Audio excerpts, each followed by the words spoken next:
What we do is not hero. What we do is try to give family closure. More times than not, we get called beyond the time for us to be able to save somebody. Public safety diver with a long history of helping families get closure. But to say that me or any of the other primary divers don't have sleepless nights, no, that wouldn't be true.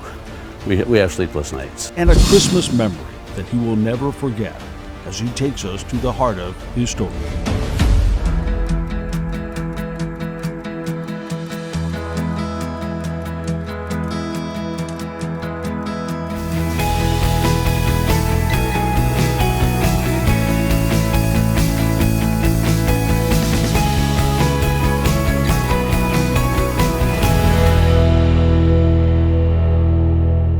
You still get that rush when you suit up now, still this many years later? Every single time. Mark Poulos is a public safety diver with more than 40 years as a police officer and even more as a diver, recovering weapons, cars, and yes, people. Actually, I was working as a police officer for Rock Island, and I was, one of my other duties, I was the only pilot on the department, so one of the commanders came to me and they said, "Would you think about doing this?" And I thought, well, no. Why would I want to do something like that? Mark tried it, paid for his own gear and lessons, and soon found himself part of a team. They put me in a suit and they put me in the river shortly after I got open water certified. And I told him, I said, if I see any big fish down there, I'm gonna be walking on the water. After training in the Rock River, his first case would be searching for a police officer. We were called to assist as part of the multi-agency operation. One of the other divers, Steve Ebel, the guy that is in here with us now, that's the first operation that he and I first worked together on. Nervousness. The river was flooded. I was nervous as all get out. Because if you don't, anybody that goes into the river without any apprehension doesn't fully comprehend the power of the river. And you know, the ropes and entanglement and trees and the current. The current is a vicious thing out there, because you're looking at maybe 6-7 mile an hour current, and you're tethered. Your lifeline is a rope, and at that point we didn't have communication, so it was a rope to the boat with somebody on the other end telling us which way to go, or by line signals, telling us, you know, we would do an arch sweep, and then they would tell us, okay, stop, by the line signals, and then we would turn around and they would let us sweep the other way. And you did that for 30 minutes at a time, and then they put another diver in. Putting their lives on the line every time they go into the dark in often frigid water. One of the first wake-up moments that I had, because when they pulled me back into the boat, the harness that I was wearing, which is an old-fashioned harness, crossed my neck and choked me out. So they said, why don't you rest a while? And they put me on oxygen, and then about a half an hour, 2 hours later, I don't know what it was, but I talked to the boss and I said, hey, you know, it's my turn again. It took 5 days to recover his body. Giving families closure is the goal. Consider this for a moment. This is his work, his perspective on what the best day for him is in a long career.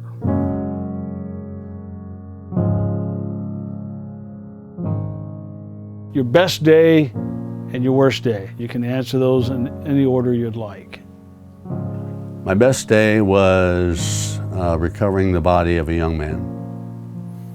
Why is that a best day? Well, because it was close to Christmas, and his mother was just, you know, beside herself, as one might expect. The team came out and they said, well, why don't we try this? And I thought it was just a crazy plan, but it might just be crazy enough to work. And so they actually pushed a boat out on the ice in the Rock River until the boat broke through the ice, and then they all jumped in. As a mother watched and waited, they searched under the ice, breaking into new areas, determined to find him.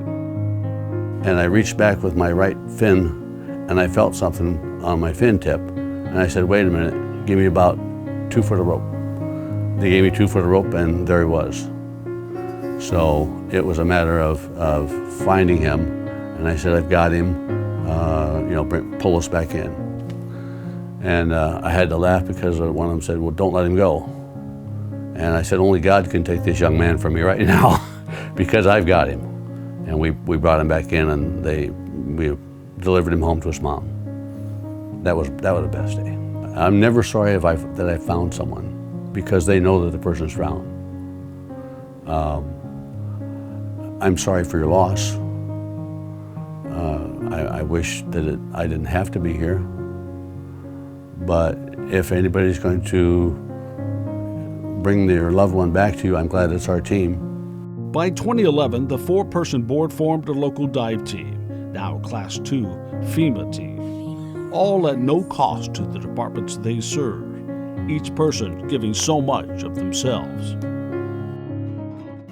Each diver has got about $8,000 to $10,000 of his own money invested in his equipment.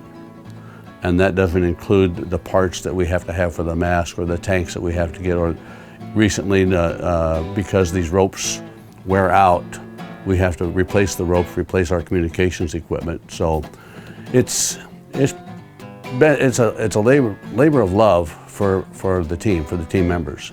Grants and donated time and pools have helped, but it's the commitment of the team that makes this work, and their willingness to put their lives on the line. Not long ago, he found himself trapped underwater between a car and a rope. Blind underwater, so you're down there, you can't see. And everything is done by reference. We know where the boat is. We know where the current's coming from, and we can feel it. We know how to go either to Iowa or to Illinois based upon what side of the body the current is on. We know where we are in relationship to the boat based upon where the line is upon our body. And the obvious dangers of Mother Nature. Hooking up a vehicle and got out, and I was encrusted with ice. Today's equipment is made to handle that, but what about the divers themselves? In this man who has more than 500 dives in the Mississippi alone, and has to prove to doctors he can still do the job. If you don't mind me asking, and you don't have to answer this, or you can lie if you want, how old are you, and is there a concern that at some point you won't be able to do things like climbing into the icy Mississippi River? I am 35 with 30 years experience. I'm 65, and every year we have a watermanship test, which means that we have to swim 800 yards. We have to do floating. We have to do a skill set to make sure that you're still capable of doing all that, make sure that you're physically able to. I get a physical every year. Most recently thought I was going to have to quit, but the doc said no. He said you're good to go. So I'm hoping to do it as long as I'm able. Don't forget to subscribe, share with a friend, help us grow. Thanks to our sponsors for supporting stories of people going after their dreams and giving their talents back. Blackhawk Bank and Trust and Petersen Plumbing and Heating.